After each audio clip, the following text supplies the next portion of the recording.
IMF की मंजूरी की बहुत ज़्यादा टाइम लगता है।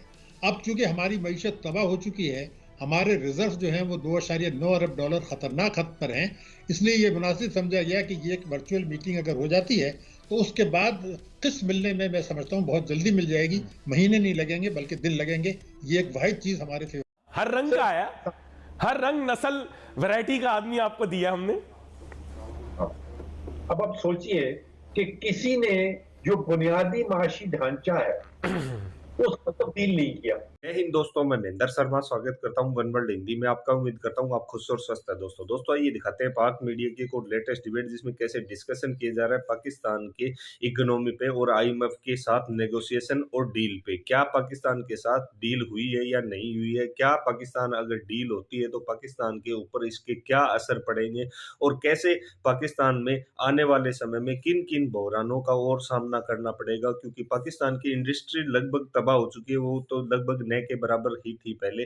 तो अब आगे आने वाले समय में पाकिस्तान के साथ जो महंगाई बढ़ी है उसका इलाज पाकिस्तान की हुकूमतें कर पाएगी या नहीं कर पाएगी। दोस्त मुल्कों के साथ क्या रिलेशन पाकिस्तान के साथ होने वाले हैं, क्योंकि पाकिस्तान को लोन देने और मदद करने के नाम पे दोस्त मुल्कों ने सीधा सीधा ये कंडीशन रखी थी कि अगर आप IMF के साथ आपकी डील हो जाती है तो हम आपको पैसा जारी कर देंगे। तो इसी प्रकार की चर्चा इस डिबेट में की गई है। तो दोस्तों देखिए डिबेट और कमेंट में अपनी प्रतिक्रिया जरूर दें। लास्ट में आपसे रिक्वेस्ट करूंगा, चैनल पे नए हैं तो चैनल को सबसे पहले सब्सक्राइब करें, लाइक शेयर कमेंट जरूर करें। दोस्तों जय हिंद, वंदे मातरम, भारत माता की जय। दोस्तों तोड़े सर 170 अरब रुपए के टैक्सेस लगाने जा रहे हैं, मिनी बजट की बाज़गश्त हो रही है। सबसे पहले तो ये बताएं IMF से डील हो गई है हमारी या नहीं हुई है, क्या हुआ मामला?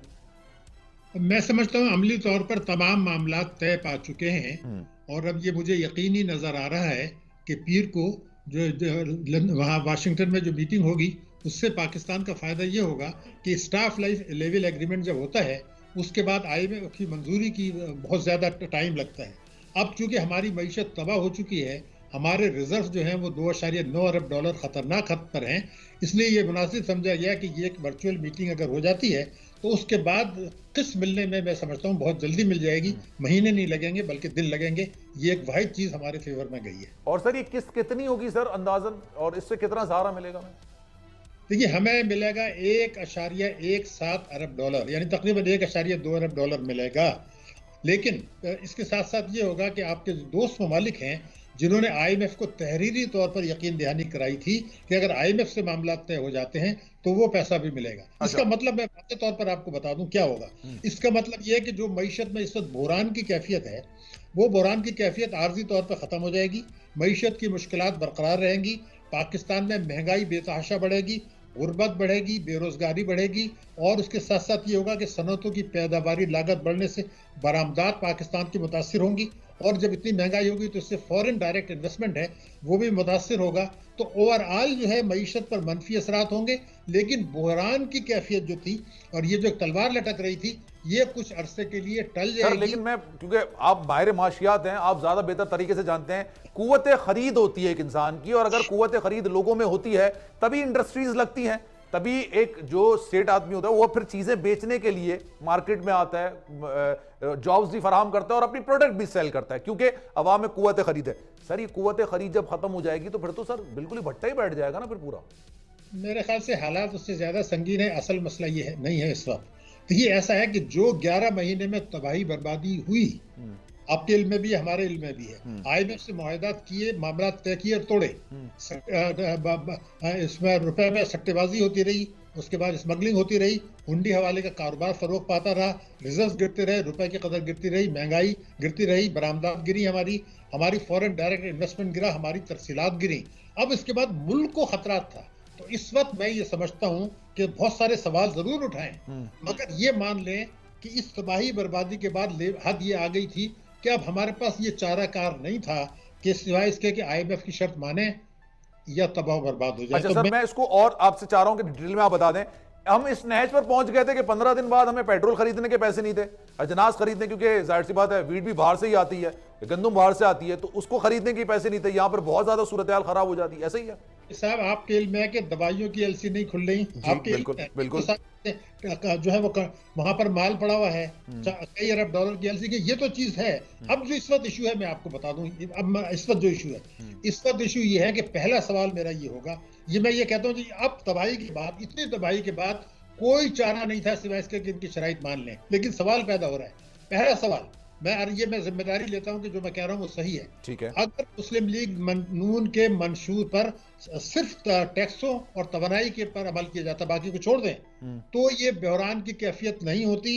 ये टैक्सेस जो अब लगाए जा रहे हैं, रुपए की कदर गिराई जा रही है, ये सब किए बगैर IMF को मुतमईन करना यकीनन 100% मुमकिन था। ये मैं गारंटी कर रहा हूं, कोई मुनाजरा करना चाहे तो इंटेलेक्चुअल, हर कैटेगरी, हर तरह के शख्स, नेक नियत बाय पाकिस्तानी टर्म्स, ईमानदार लीडर बाय पाकिस्तानी टर्म्स, मैं इसका ऑपोजिट तो नहीं कह सकता, लेकिन रिवायती leader by Pakistani terms, so called और अक्यूज्ड ऑफ करप्शन लीडर्स वो भी हम रख चुके हैं, leaders from different institutions and organisations भी हम कर चुके हैं, imported, exported, re exported, re imported, हर किस्म के लीडर और फाइनेंस मिनिस्टर के साथ हम काम कर चुके हैं। एक्सपीरियंस्ड, इनएक्सपीरियंस्ड, इमोशनल, अनइमोशनल, हर तरह के एक्सपेरिमेंटेशन के बाद हमें यह पता लग गया कि it's not a people problem, it's a resource problem. ठीक है, अब मैं आपके साथ थोड़ा जिरा करूंगा, इसलिए मुख्तसर सी तमहीद बांधूंगा।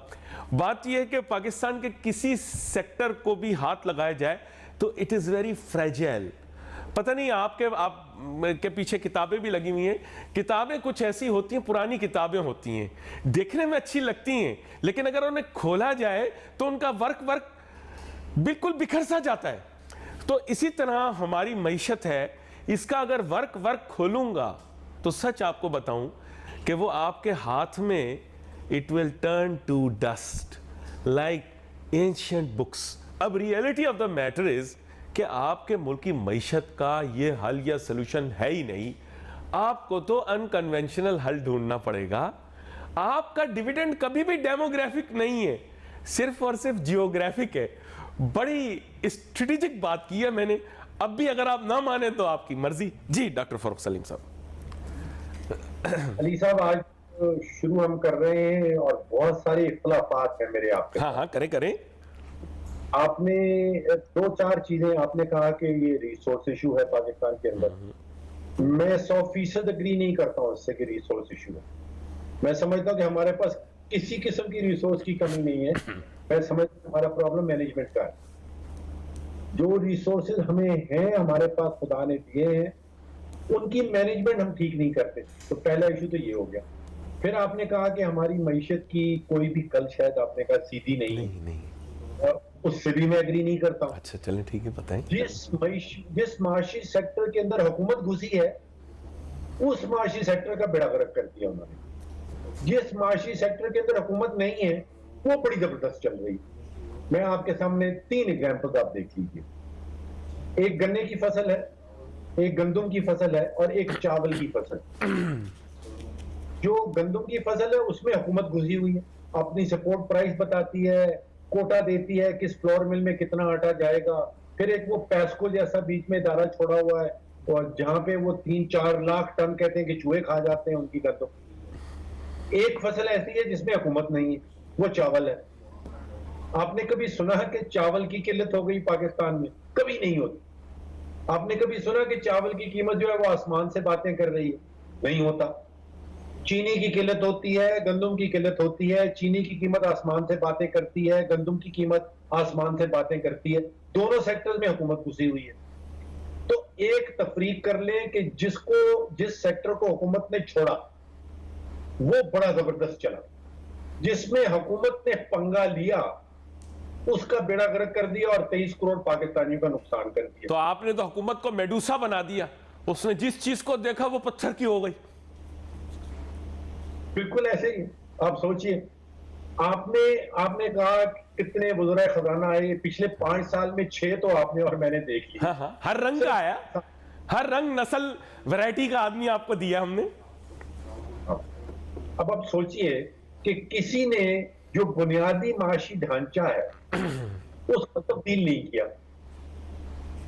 जो 25 साल पहले ढांचा चल रहा था जिसमें कार्टेल्स हैं, आपने बिजली का कार्टेल देखा, वो क्या करता है। हमारे यहाँ चीनी का कार्टेल है, कारें बनाने वाला कार्टेल है, सारे कार्टेल मिलके बैठे हैं। फर्टिलाइजर खाद बनाने वाला कार्टेल है।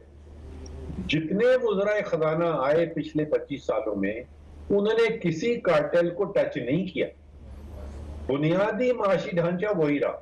किसी ने गंदम की फसल को डीरेगुलेट नहीं किया।